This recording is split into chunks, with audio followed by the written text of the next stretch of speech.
بسم اللہ الرحمن الرحیم الحمد للہ رب العالمین والصلاة والسلام علی رسولہ خاتم النبیین وامام المتقین وقائد الغر المحجلین وعلی آلہ واصحابہ اجمعین اما بعد عن ابن عمر رضی اللہ تعالی عنہ قال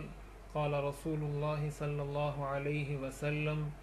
من تشبہ بقوم فہو منہم رواہ ابو داود۔ سلسلہ وار پروگرام رہنمائی ایک حدیث سے۔ آج کی نشست کے لیے ہم نے جس حدیث شریف کا انتخاب کیا ہے اس کو روایت کرنے والے صحابی حضرت عبداللہ ابن عمر رضی اللہ تعالی عنہ ہیں، اور اس حدیث کو امام ابو داود رحمہ اللہ نے کتاب اللباس کے اندر نقل کیا ہے۔ حضرت عبداللہ ابن عمر رضی اللہ تعالی عنہ یہ حضرت عمر رضی اللہ عنہ کے صاحبزادے ہیں اور معروف صحابی ہیں۔ حضور علیہ الصلاۃ والسلام کی بعثت کے 4 سال بعد یا 3.5 سال بعد ان کی ولادت ہوئی اور اپنے والد کے ساتھ انہوں نے مدینہ منورہ ہجرت کی۔ جنگ احد میں شرکت کے لیے حاضر ہوئے، لیکن کم عمری کی وجہ سے حضور علیہ الصلاۃ والسلام نے ان کو شرکت کی اجازت نہیں دی، تو اس کی وجہ سے پھر یہ غزوہ خندق میں شریک ہوئے اور اس کے بعد باقی غزوات میں شریک ہوتے رہے۔ ان کی ایک خاص بات جو تاریخ کی کتابوں میں لکھی ہے اور کتب حدیث میں روایات میں بکثرت ملتی ہے وہ یہ کہ یہ حضور علیہ الصلاۃ والسلام کی سنتوں کے انتہائی درجے کے عاشق تھے،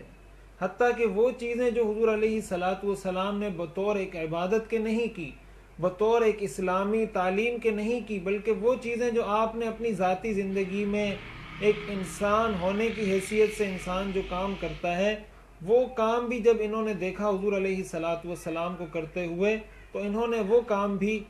ان کی عادت تھی کہ یہ وہ کام بھی کیا کرتے تھے۔ چنانچہ جہاں حضور علیہ الصلاۃ والسلام کی اونٹنی کو انہوں نے دیکھا کہ وہاں اونٹنی نے 1 نہیں 2 چکر لگائیں، تو اونٹنی نے تو کسی وجہ سے یوں کیا ہوگا، لیکن حضرت عبداللہ ابن عمر رضی اللہ تعالیٰ عنہ جب اس مقام پر پہنچتے تھے تو اپنی اونٹنی کو اسی طرح 2 چکر وہاں دیا کرتے تھے، اور جہاں دیکھا کہ حضور علیہ الصلاۃ والسلام سواری سے اترے ہیں وہاں اتر جاتے تھے، جہاں دیکھا کہ جس درخت کے نیچے حضور علیہ الصلاۃ والسلام نے پڑاؤ ڈالا تو ان کی عادت تھی کہ اس درخت کو جا کر پانی دیا کرتے تھے تاکہ یہ پانی خشک نہ ہو۔ حضور علیہ الصلاۃ والسلام کی سنتوں کی اتباع اعلیٰ درجے کی کیا کرتے تھے، اور اس کے ساتھ ساتھ حدیث کے نقل کرنے میں ان کی احتیاط کمال درجے کی تھی۔ حضور علیہ الصلاۃ والسلام کا کوئی قول، آپ کا کوئی ارشاد یہ اس وقت تک نقل نہیں کرتے تھے جب تک آپ کو 100% یقین نہیں ہوتا تھا کہ یہ حضور علیہ الصلاۃ والسلام کا قول اور آپ کا ارشاد ہے۔ کمال درجے کی احتیاط، اور حضور علیہ الصلاۃ والسلام نے ان کے بارے میں بہت ساری خوشخبریاں سنائیں، اور آپ علیہ الصلاۃ والسلام نے فرمایا کہ عبداللہ ابن عمر بہترین آدمی ہے۔ مسلم شریف میں ان کے فضائل کے حوالے سے امام مسلم رحمہ اللہ نے پورا باب باندھا ہے۔ تو اس روایت کو، اس حدیث کو روایت کرنے والے صحابی وہ حضرت عبداللہ ابن عمر رضی اللہ تعالی عنہ ہیں۔ حدیث کا ترجمہ یہ ہے، حضور علیہ الصلاۃ والسلام نے فرمایا جس نے جس قوم کے ساتھ مشابہت اختیار کی وہ انہی میں سے ہے۔ اس حدیث کا کیا مطلب ہے، اس کی تشریح اور توضیح کے اندر محدثین نے کافی تفصیلی کلام کیا ہے۔ ہم اس حدیث کی تشریح سے قبل ایک تمہیدی بات ذکر کرتے ہیں، اور وہ یہ کہ دنیا کے اندر جتنی بھی اقوام ہیں، جتنی بھی قومیں ہیں، ہر قوم کا، ہر طبقے کا، ہر قبیلے کا اپنا کوئی تہوار ہوا کرتا ہے، اس کی اپنی کوئی تہذیب ہوا کرتی ہے، اس کا اپنا کوئی کلچر ہوا کرتا ہے، کوئی ٹریڈیشنز ہوا کرتی ہیں۔ ہر قبیلے، ہر قوم کی اپنی کچھ روایات ہوتی ہیں، اور یہ روایات کیسے جنم لیتی ہیں، یہ تہذیب کیسے وجود میں آتی ہے، اس کے اوپر بہت ساری چیزوں کا اثر ہوتا ہے۔ کچھ چیزوں کا اثر شعوری طور پر اور کچھ کا لاشعوری طور پر، کچھ کا ہمیں پتہ چلتا ہے اور کچھ کا نہیں پتہ چلتا، لیکن ان چیزوں کا اثر روایات اور تہذیب پر ضرور ہوا کرتا ہے۔ مثال کے طور پر اگر کوئی قوم پہاڑی علاقے کی رہنے والی ہے تو اس کی روایات اور اس کا طرز زندگی اور بود و باش یقیناً مختلف ہوگا اس قبیلے اور اس قوم اور ان لوگوں سے جو میدانی زمین اور میدانی علاقوں میں رہنے والی ہے۔ حضور علیہ الصلاۃ والسلام نے تو یہ فرمایا کہ جو بکریاں چرانے والے لوگ ہوتے ہیں ان کی طبیعت میں عاجزی اور تواضع آتی ہے، اس لیے کہ بکری ایک عاجز جانور ہے، تو بکری کی اس طبیعت کا اثر بھی انسان پر ہوتا ہے۔ اور جو اونٹ چرانے والے لوگ ہوتے ہیں، چونکہ اونٹ کے اندر تکبر ہوتا ہے، اس لیے اونٹ چرانے والے لوگوں میں بھی تکبر آ جایا کرتا ہے۔ تو ہر چیز کا انسان کی فطرت پر اثر ہوتا ہے، انسان کی عادات پر اثر ہوتا ہے، اور ظاہر ہے کہ جب ایک چیز کا میری شخصیت پر اثر ہوگا، دوسرے کی شخصیت پر اثر ہوگا، تیسرے کی شخصیت پر اثر ہوگا، تو یوں جب وہ بہت سارے لوگوں پر اثر انداز ہوتی ہے تو اس سے ایک روایت، اس سے ایک تہذیب اور اس سے ایک تمدن اور ایک ثقافت اس سے جنم لیتی ہے۔ اسی طرح مذہب کا بھی بہت بڑا اثر ہوتا ہے کہ جس علاقے میں وہ قوم آباد ہے، جس علاقے سے وہ لوگ تعلق رکھتے ہیں، وہاں کون سے مذہب کے فالوورز ہیں، تو جو مذہب اس علاقے کا ہو اس مذہب کے بھی بہت اثرات ہوتے ہیں۔ قرآن اور حدیث کی تعلیمات سے ہمیں یہ بات معلوم ہوتی ہے کہ مسلمان ایک قوم کی مانند ہیں۔ مسلمان جہاں بھی بستے ہوں، جس ملک، جس خطے، جس قبیلے، جس قریہ، جس بستی، جہاں کوئی مسلمان بستا ہے وہ ایک ہی قوم سے تعلق رکھتا ہے، اور وہ قوم ہے مسلمان، اور وہ قوم ہے مومن۔ قرآن کریم میں اللہ تعالیٰ نے فرمایا انما المؤمنون اخوۃ، کہ مومنین سارے کے سارے بھائی ہیں۔ اور حضور علیہ الصلاۃ والسلام نے فرمایا کہ مسلمانوں کی اور مومنین کی مثال کجسد واحد، ایک جسم کی مانند ہے۔ اب ظاہر ہے کہ جب مسلمان ایک قوم کی حیثیت رکھتی ہے تو مسلمانوں کی بھی کوئی تہذیب ہوگی، مسلمانوں کی بھی کوئی ثقافت ہوگی، مسلمانوں کا بھی کوئی کلچر ہوگا۔ اب مسلمانوں کا کلچر کیا ہونا چاہیے؟ تو ظاہر ہے بحیثیت مسلم ہم جو بھی چیز اپنائیں گے، ہم جب یہ بات کرتے ہیں Islam is a complete code of life, Islam is a complete system of life, جب ہم یہ بات کرتے ہیں تو یقیناً ہمیں اس بارے میں بھی اپنے مذہب سے رہنمائی حاصل کرنی ہوگی کہ ایک مسلم قوم کی بحیثیت مسلم قوم کیا روایات ہونی چاہیے، ایک مسلم قوم کی کیا ٹریڈیشنز ہونی چاہیے، کن چیزوں کو ایک مسلم قوم بحیثیت تہوار کے، بحیثیت تہذیب اور کلچر کے اختیار کر سکتی ہے، اور کن چیزوں کو اپنانے کی مسلمانوں کو اجازت نہیں۔ یہ سوال بھی ہم نے اپنے مذہب سے کرنا ہوگا، اسلام سے کرنا ہوگا، اور قرآن اور حدیث سے کرنا ہوگا۔ قرآن اور حدیث سے ہمیں جو بات معلوم ہوتی ہے، قرآن کریم میں اللہ تعالیٰ نے فرمایا یا ایھا الذین آمنوا لا تکونوا کالذین کفروا، اے ایمان والو کافروں کی طرح مت بنو۔ گویا اس آیت کی روشنی میں ہمیں جو پہلا اور بنیادی اصول سمجھ میں آیا کہ مسلمانوں کی جو بھی تہذیب ہو، مسلمانوں کی جو بھی روایت ہو، مسلمانوں کا جو بھی کلچر ہو، جو بھی طرز عمل ہو، جو بھی رہن سہن اور بود و باش کے طریقے ہوں، اس کی پہلی شرط، اس کے صحیح ہونے کی اور اس کے جائز ہونے کی پہلی شرط یہ ہے کہ اس کے اندر ہم کافروں کی مشابہت نہ کریں۔ اگر اس کے اندر ہم کافروں کی مشابہت کر رہے ہیں تو قرآن کریم کی یہ آیت ہمیں منع کر رہی ہے کہ ایک مومن کو اس بات کی اجازت نہیں کہ وہ اپنی روایات کو ترتیب دینے میں کافروں کی نقالی کرے۔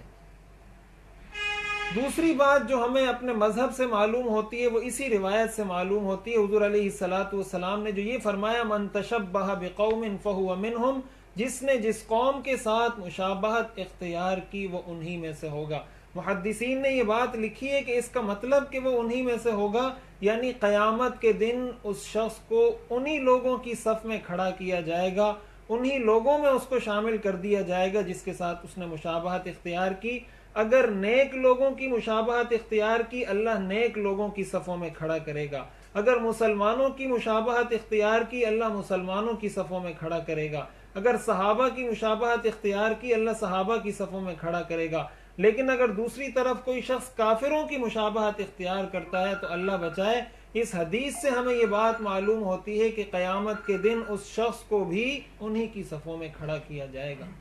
اور قرآن کریم کی دوسری آیات سے یہ بات بہت اچھے طریقے سے واضح ہوتی ہے۔ قرآن کریم میں جو یہ فرمایا گیا وَإِذَا النُّفُوسُ زُوِّجَتْ، کہ جب جانوں کو، جب لوگوں کو جوڑے جوڑے کر دیا جائے گا۔ اس آیت کی تفسیر میں مفسرین نے یہ بات لکھی ہے کہ لوگوں کو جوڑے جوڑے کرنے کا مطلب یہ ہے کہ ہر آدمی کو اس شخص کی اور اس طبقے کی صف میں کھڑا کر دیا جائے گا جس کی وہ اتباع کرتا تھا. کوئی کافر ہے تو اس کو کافروں کی صف میں کھڑا کر دیا جائے گا. کوئی شراب پینے والا ہے اس کو شرابیوں کی صف میں کھڑا کر دیا جائے گا. کوئی چوری کرنے والا ہے اس کو چوری کرنے والوں کی صف میں کھڑا کر دیا جائے گا. تو جس کے ساتھ مشابہت ہوگی اسی کے ساتھ کھڑا کر دیا جائے گا. قرآن کریم ایک دوسرے مقام پر اللہ نے فرمایا احشروا الذین ظلموا وازواجہم،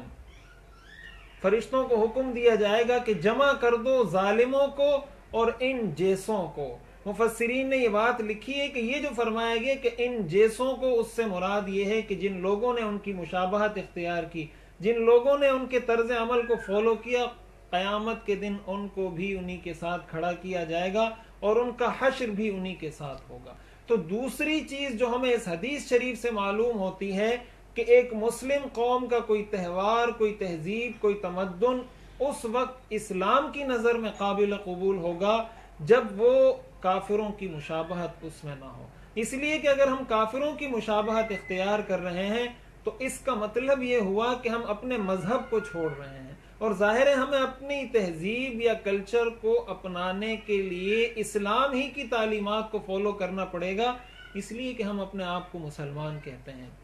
اس وقت پوری دنیا کے اندر ہر جگہ مسلمان یہ سوال کرتے ہیں کہ آیا ہمارے لیے کرسمس کے موقع پر عیسائیوں کے ساتھ شریک ہونا جائز ہے یا نہیں؟ آیا ہمارے لیے نیو ایئر نائٹ منانا جائز ہے یا نہیں؟ آیا ہمارے لیے دیوالی اور ہولی اور اپریل فول اور ان سارے تہواروں میں شریک ہونا جائز ہے یا نہیں؟ تو ایک بات ہمیں اچھی طرح سمجھنی چاہیے کہ کافروں کے ساتھ تعلقات کی بہت ساری حیثیات ہیں. اسلام نے غیر مسلموں کو حقوق دیے ہیں. اسلام کے اندر غیر مسلموں کے بہت سارے حقوق ہیں، اور ایک مسلم ریاست کو ان تمام حقوق کا خیال کرنا چاہیے، اور وہ تمام حقوق شریعت نے عائد کیے ہیں ایک مسلم حکمران پر کہ غیر مسلموں کے ان حقوق کا خیال رکھا جائے. لیکن جب بات آتی ہے ایک مذہبی تہوار کی تو اس موقع پر قرآن کا دو ٹوک اعلان ہے، لکم دینکم ولی دین، تمہیں تمہارا دین مبارک اور ہمیں ہمارا دین مبارک. اس بارے میں قرآن کریم اور اسلام ہمیں اس بات کی اجازت نہیں دیتا کہ ہم رواداری کی آڑ میں،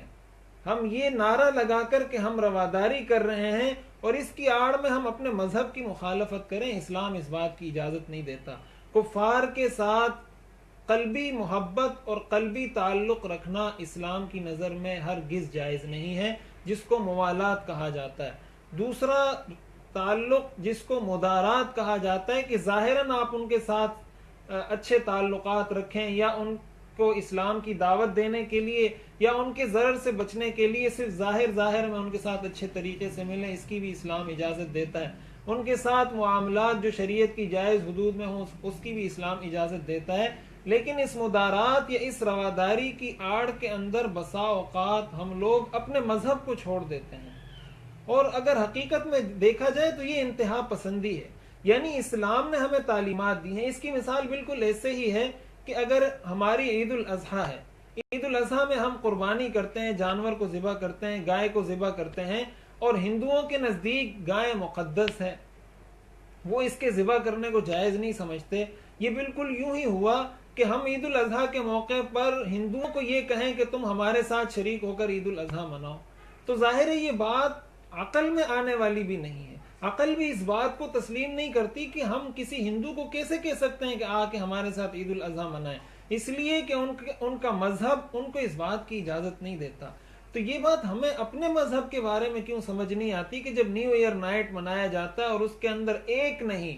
کئی کبیرہ گناہوں کا ارتکاب کیا جاتا ہے، پیسوں کا ضیاع کیا جاتا ہے، پانی کی طرح پیسہ بہایا جاتا ہے، شرابیں پی جاتی ہیں، نہ جانے کس طرح کی محفلیں، شراب و کباب کی محفلیں اور رقص و سرور کی محفلیں سجائی جاتی ہیں، اتنے کبیرہ گناہوں کا ارتکاب کر کے ایک نیو ایئر نائٹ منایا جا رہا ہے، اور مسلمان رواداری کا نام لے کر، مسلمان مدارات کا نام لے کر، مسلمان یہ نعرہ لگا کر کہ میں بہت زیادہ غیر مسلموں کا خیال کرتا ہوں، وہ ان سارے غیر اسلامی اعمال میں شریک ہو جاتا ہے اور گناہگار ہو جاتا ہے. تو بحیثیت مسلم اس حدیث کی روشنی میں ہمیں یہ بات معلوم ہوتی ہے کہ ہمیں اپنی زندگی میں کفار کے ساتھ مشابہت اختیار کرنے کی اجازت نہیں ہے،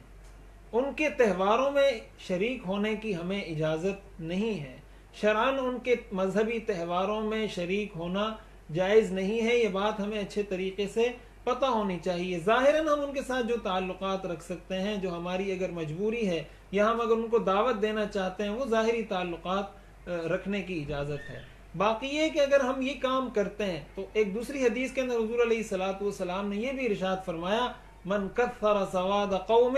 فہو منہم، جس نے جس قوم کی کثرت میں اضافہ کیا، جس نے جس قوم کی تعداد میں اضافہ کیا، وہ انہی میں سے تصور کیا جائے گا۔ اب ہم دیکھیں کہ ہم جب اس طرح کے تہواروں میں شریک ہوتے ہیں، ہم جب ان کی اس طرح کی مذہبی تقریبات میں جاتے ہیں، تو کیا ہم ان کی تعداد میں اضافہ نہیں کر رہے؟ تو کیا یہ حدیث ہمارے لیے ایک سوالیہ نشان نہیں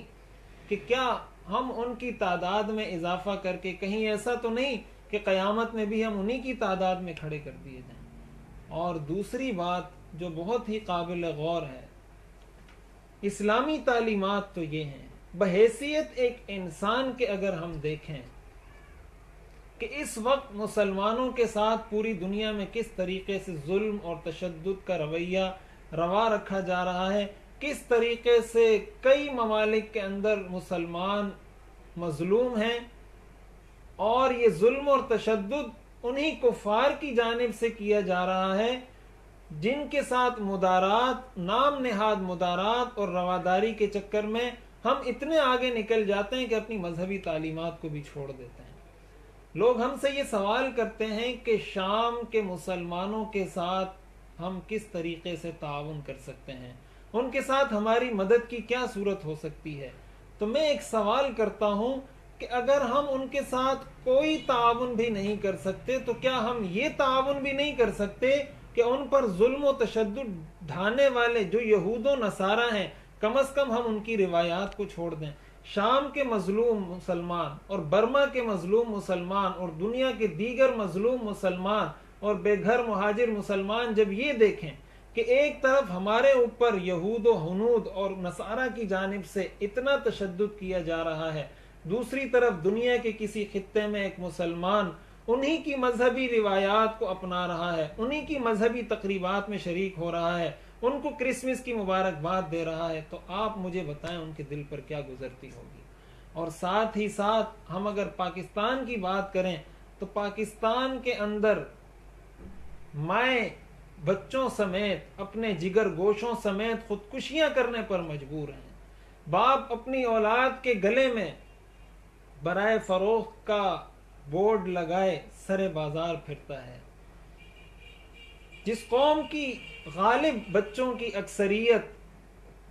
اخراجات کا تحمل نہ ہونے کی وجہ سے تعلیمی اداروں سے دور، اسکولوں سے دور اور مزدوری پر مجبور ہوں، جس قوم کا پیدا ہونے والا ہر بچہ مقروض پیدا ہوتا ہو، کیا اس قوم کو یہ بات جچتی ہے؟ کیا اس قوم کے لیے یہ بات روا ہو سکتی ہے کہ وہ ایک ہی رات کے اندر پیسہ اس طرح بہا دے؟ قرآن کریم تو یہ کہتا ہے ان المبذرین کانوا اخوان الشیاطین، کہ فضول خرچی کرنے والے، پیسوں کو ضائع کرنے والے شیطان کے بھائی ہیں۔ ہم ذرا دیکھیں قرآن کریم نے ایسے لوگوں کو کیا لقب دیا ہے، قرآن کریم نے ایسے لوگوں کو کیا عنوان اور کیا ٹائٹل دیا ہے۔ قرآن کہتا ہے جو لوگ اس طرح کے کاموں میں فضول خرچی کرتے ہیں، پیسے ضائع کرتے ہیں، وہ شیطان کے بھائی ہیں۔ ہم اگر مسلمان ہیں، ہم اپنے آپ کو مسلمان کہتے ہیں،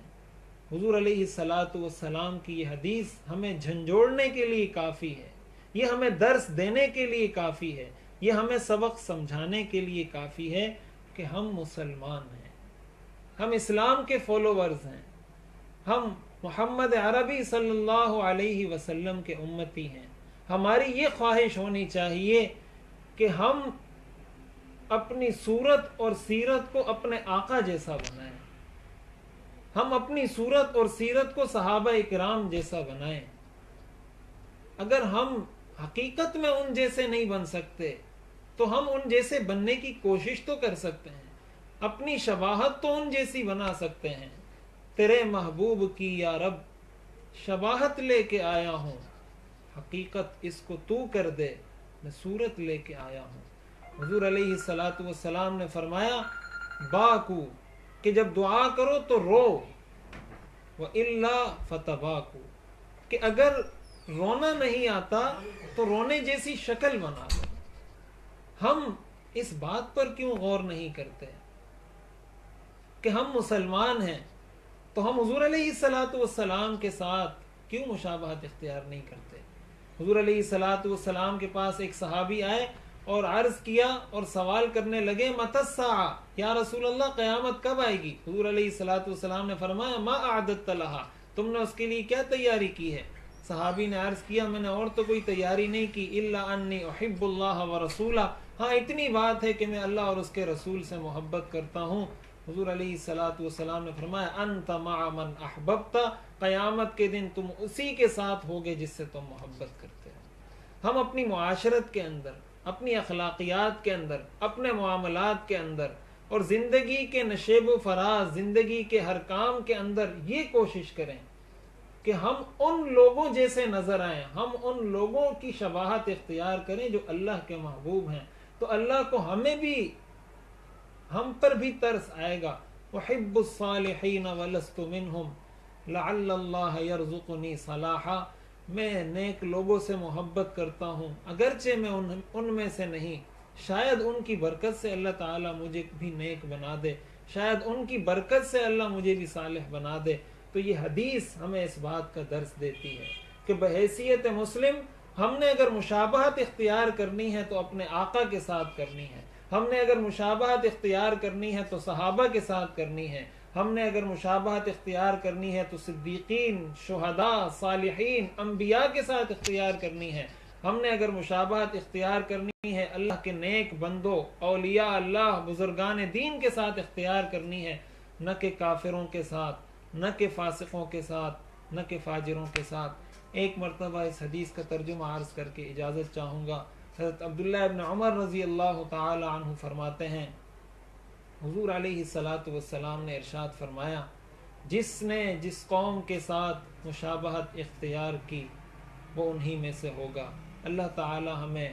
اپنے نیک بندوں کی مشابہت اختیار کرنے کی توفیق عطا فرمائے اور کافروں کی مشابہت سے ہم سب کی حفاظت فرمائے۔